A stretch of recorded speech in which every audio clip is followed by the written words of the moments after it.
میاں بیوی کے 3 کام گھر میں غربت لاتے ہیں. یہ 3 کام کبھی نہ کرنا. اگر کرو گے تو یاد رکھنا غربت کا سمندر تمہارے گھروں کو ڈبو کے رکھ دے گا. تم لوگ غربت کی دلدل میں پھنس جاؤ گے، پریشانیوں کی، مصیبتوں کی دلدل میں پھنس جاؤ گے. اس طرح پھنسو گے کہ باہر نکلنے کو کوئی راستہ ہی نہیں ملے گا.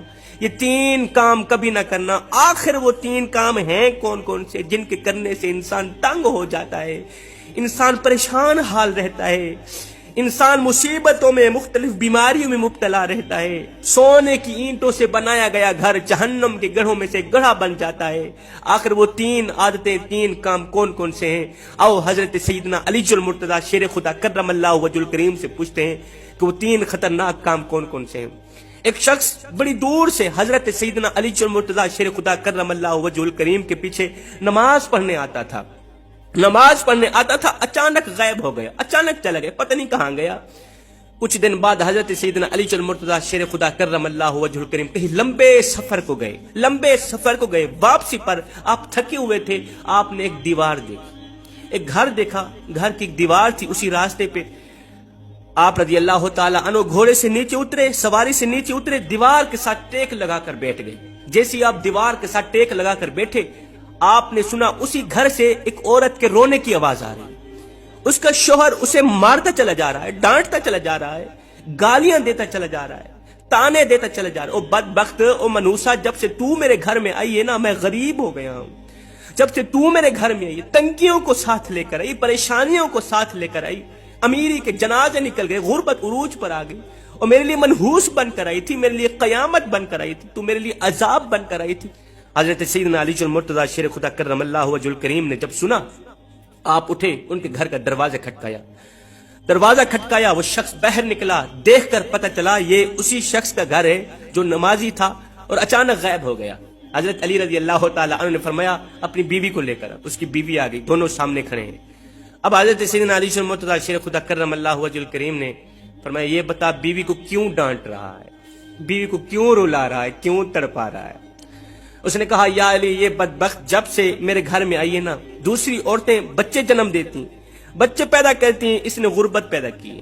جب سے یہ آئی ہے رزق کے تمام دروازے بند کر دیے گئے، میں تو دن بدن غریب ہوتا چلا جا رہا ہوں. اب حضرت سیدنا علی المرتضیٰ شیر خدا کرم اللہ وجہ الکریم نے اس کی بیوی سے پوچھا ایک بات بتا، یہ شخص کب سے تجھے ڈانٹنے لگا ہے، کب سے تجھے مار رہا ہے؟ یہ سن کر وہ عورت رونے لگی. عورت رو کر کہنے لگی یا امیر المومنین، جب سے میں اس گھر میں آئی ہوں مجھے ایسا لگتا ہے کہ میں گھر میں نہیں آئی، میں جہنم میں آئی. مجھے ایسا لگتا ہے جیسے جیتے جی اللہ نے مجھے جہنم میں پھینک دیا ہو. وہ اس طرح جب سے میں اس گھر میں آئی ہوں میرا یہ شوہر مجھے تانے دینے لگا ہے. وہ بدبخت، تیرے باپ نے مجھے جہیز نہیں دیا، میرا باپ غریب تھا، میرے باپ کے پاس کچھ نہیں تھا. شادی سے پہلے تو یہ کہتا تھا مجھے کچھ نہ دو، میں نے کچھ نہیں لینا. جب لے کے آیا تو پھر مجھے تانے دینے لگا، تیرے باپ نے تو کچھ نہیں دیا، یہ چارپائی میری، یہ بستر میرا، یہ فلاں میرا، یہ ڈھمکان میرا، گھر میرا، سب کچھ میرا ہے، تیرا ہے ہی کیا؟ مجھے تانے دینے لگا. غیر عورتوں کے سامنے مجھے بے عزت کرتا ہے، غیروں کے سامنے میری تذلیل کرتا ہے، مجھے ذلیل کرتا ہے، مجھے رسوا کرتا ہے، میری بے عزتی کرتا ہے. اس نے کبھی بھی میرے ساتھ پیار سے بات نہیں کی.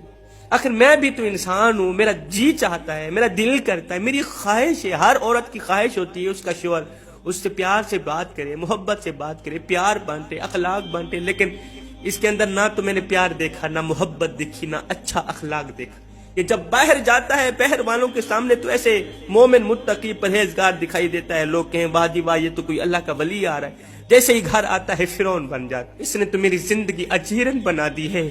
اب یہ مجھے مارتا ہے، کہتا ہے میرے گھر سے نکل جاؤ، دفع ہو جاؤ، میں اس کا گھر چھوڑ کے نہیں جا سکتی.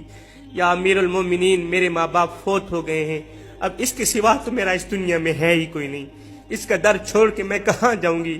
میرا باپ مر گیا، میری ماں مر گئی، میں اس کا در چھوڑ کے نہیں جاؤں گی. یہ مجھے مارتا ہے، مارتا رہے، مجھے ڈانٹتا ہے، مجھے ڈانٹ قبول ہے، میری تذلیل کرتا ہے، مجھے ذلالت بھی قبول، مجھے میری رسوائی بھی قبول، مجھے سب کچھ قبول ہے. خدارا اس کو بولو یہ مجھے گھر سے نہ نکالے، میں یہیں پڑی رہوں گی. یہ مجھے مارتا رہے گا، میں یہیں پڑی رہوں گی، میں اس کا در چھوڑ کے نہیں جاؤں گی. کیونکہ اس در کے سوا کوئی اور در بھی تو نہیں ہے نا، اس گھر کے سوا کوئی اور میرا گھر بھی تو نہیں ہے نا. اب دونوں کو مخاطب کرتے ہوئے حضرت سیدنا علی المرتضیٰ شیر خدا کرم اللہ وجہ الکریم نے فرمایا یہ نہ کہا کرو کہ بیوی آئی ہے تو ساتھ غربت لے کے آئی، بیوی کے آنے سے غربت آئی، بیوی کے آنے سے تنگیاں مصیبتیں، ہرگز نہیں ہے۔ انسان کے اپنے گناہ ایسے ہوتے ہیں، انسان کالے کرتوت ایسے کرتا ہے جو اللہ کو ناپسند ہوتے ہیں، تو اللہ تعالیٰ غربت کو حکم دیتا ہے۔ غربت کو کس نے پیدا کیا؟ تنگیوں کو کس نے پیدا کیا؟ اللہ نے۔ اب یہ غربت، یہ تنگی اللہ کے حکم کے آگے ایسے بھاگتی دوڑتی نظر آتی، پھر اللہ حکم دیتا ہے تنگی ہو اس کے گھر کے اندر چلی جائے، پریشانی ہو اس کے گھر کے اندر داخل ہو، غربت اس کے گھر کے اندر داخل ہو، اس کو پریشان کر کے رکھ، اس کو تنگ کر کے رکھ، تو بندہ دن بدن تنگ ہوتا نظر آتا ہے، دن بدن پریشان ہوتا نظر۔ وہ بیوی کے آنے پر یہ غربت نہیں ہے، بیوی کے آنے سے تنگیاں نہیں ہیں، انسان کے اپنے گناہ ہوتے، انسان کے اپنے کالے کرتوت ہوتے ہیں جو اللہ کو ناپسند ہوتے ہیں، اور اللہ تعالیٰ انہیں آزمائش میں ڈالنے کے لیے غربت ان کے گھر بھیج دیتا ہے، پریشانیاں ان کے گھر بھیج دیتا ہے۔ حضرت علی رضی اللہ تعالیٰ عنہ نے فرمایا میاں بیوی کے 3 کام گھر میں غربت لاتے ہیں، یہ 3 کام کبھی بھول کر کے بھی نہ کرنا۔ دونوں نے پوچھا یا علی وہ 3 خطرناک کام کون کون سے؟ حضرت علی نے فرمایا پہلی عادت، پہلا کام بیوی کو گالیاں دینا۔ جو شخص بیوی کو گالیاں دیتا ہے اس سے بڑا عذاب کیا ہوگا کہ وہ اپنی بیوی کی نظروں سے گر جاتا ہے۔ گالیاں دینا نیکیوں کو اس طرح کھاتا ہے جس طرح آگ لکڑیوں کو کھاتی، اپنی نیکیاں ضائع نہ کرو۔ فرمایا نمبر 2، ہر وقت ہر گھڑی ہر لمحے ایک دوسرے سے تلخ لہجہ اپناتے رہنا، یہ عمل بھی غربت کا سبب بنتا ہے۔ اچھا سوچنے کے بجائے غلط سوچنا، مصلے پہ رونے کے بجائے تکیے پہ رونا، مصلے پہ اللہ کے حضور جھکنے کے بجائے ایک دوسرے کو تانا دیتے ہوئے وقت برباد کر دینا کہ تیرے آنے پر لعنت، میرے تجھے لانے پر لعنت۔ فرمایا ایسا کرنے سے گھر میں غربت آتی ہے، رزق کے دروازے بند کر دیے جاتے ہیں، رحمت کے فرشتے ایسے گھر میں نہیں آتے۔ فرمایا نمبر 3، شیطان کو راضی کرنا، یہ ایک کام بھی غربت کا سبب بنتا ہے۔ جو شخص رحمان کو ناراض کرتا ہے شیطان کو راضی کرتا ہے۔ یہ جو تم لوگ کام کر رہے ہو نا، بیوی کو گالیاں دینا، تلخ لہجے میں بات کرنا، بیوی کو مارنا ڈانٹنا، یہ تم رحمان کو ناراض کر کے شیطان کو راضی کر رہے۔